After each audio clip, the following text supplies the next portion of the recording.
고대 이스라엘의 영적인 위기가 최고조에 달했을 때 호련히 나타나서 자신의 삶, 그 자체로 신앙을 증명해낸 선지자가 있었습니다. 바로 엘리야입니다. 오늘은요, 손동원 박사님의 깊이 있는 연구를 바탕으로 엘리야의 삶을 한번 들여다볼 텐데요.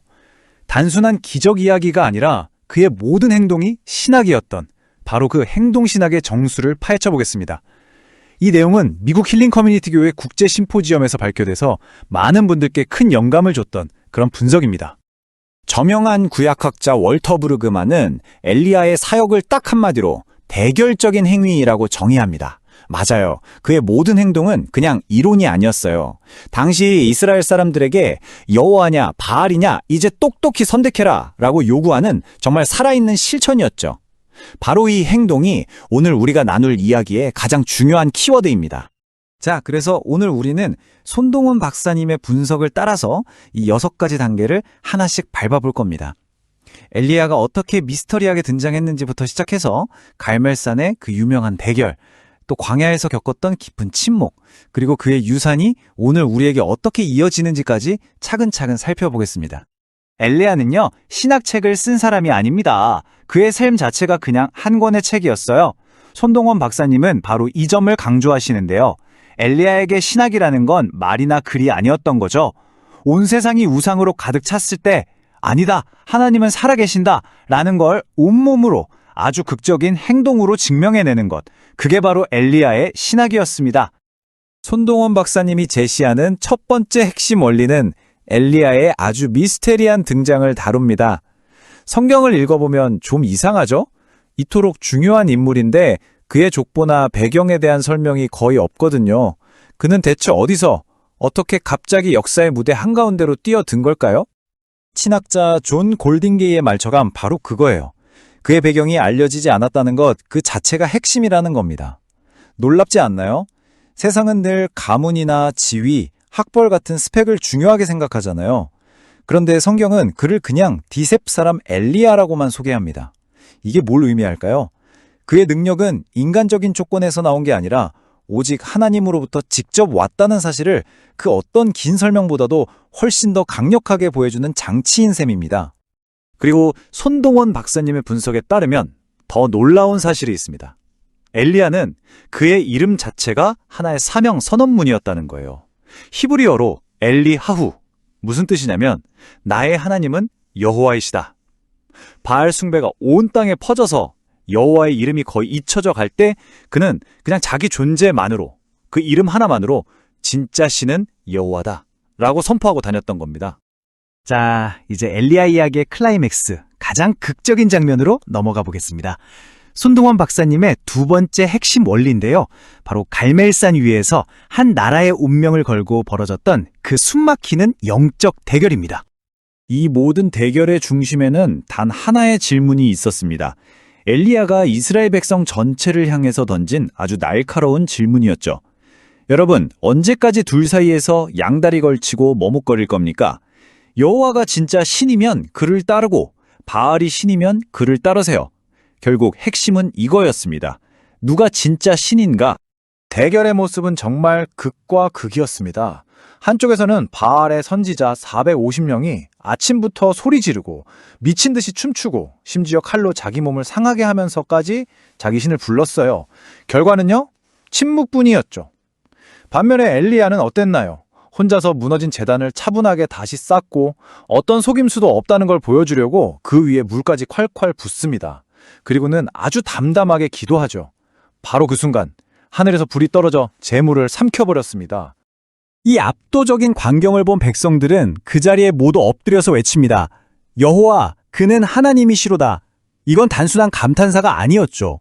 오랜 방황 끝에 돌아온 백성들의 진심 어린 신앙 고백이었고 말 그대로 행동으로 증명된 신학이 만들어낸 놀라운 변화였습니다. 그런데요, 이 위대한 승리의 정점에서 이야기는 정말 아무도 예상치 못한 방향으로 확 꺾여버립니다. 손동원 박사님의 세 번째와 네 번째 핵심 원리는 바로 이 지점을 깊이 파고들어요. 당시 거대한 악의 시스템을 상징했던 이세벨과의 영적 전쟁, 그리고 그 때문에 가장 위대한 선지자마저 겪어야 했던 깊은 탈진과 하나님의 아주 특별한 회복 방식에 대한 이야기입니다. 정말 놀랍지 않나요? 역사상 가장 위대한 승리를 거둔 바로 그 직후에 엘리야는 극심한 피로감과 절망에 빠져서 차라리 죽고 싶다고 말합니다. 도대체 왜 그랬을까요?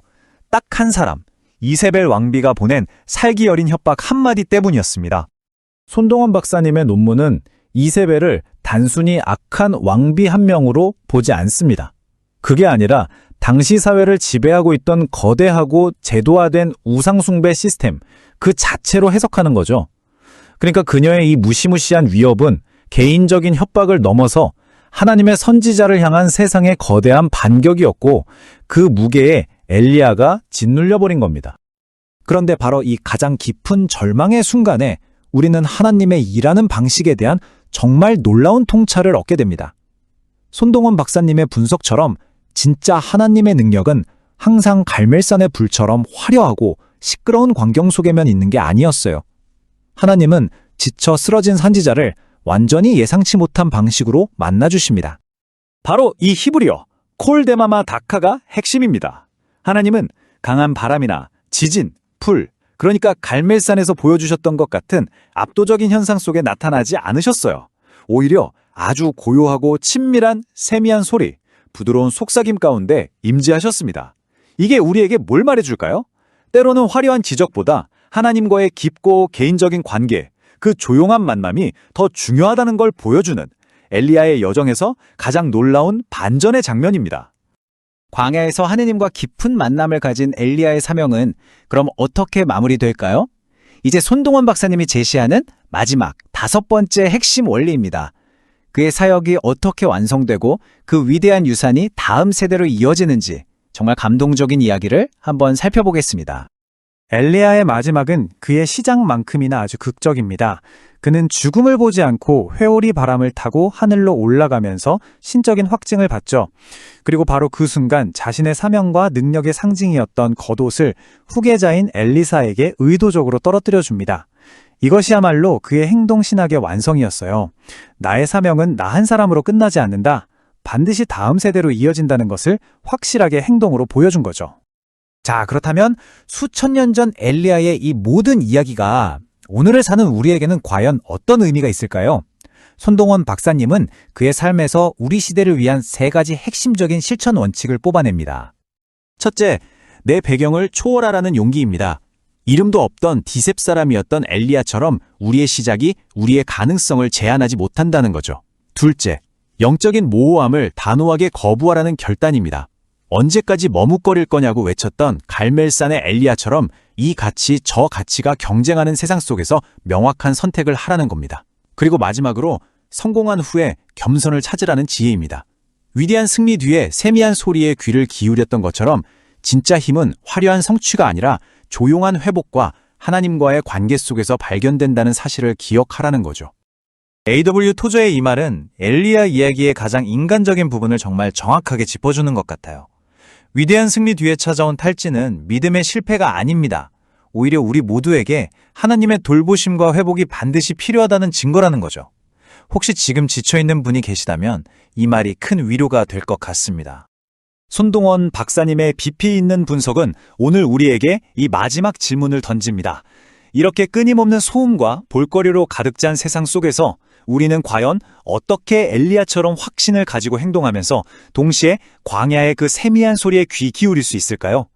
이 질문이 여러분의 삶에 깊은 울림과 성찰을 가져다 주기를 바라면서 오늘 해설을 마치겠습니다. 함께해 주셔서 감사합니다.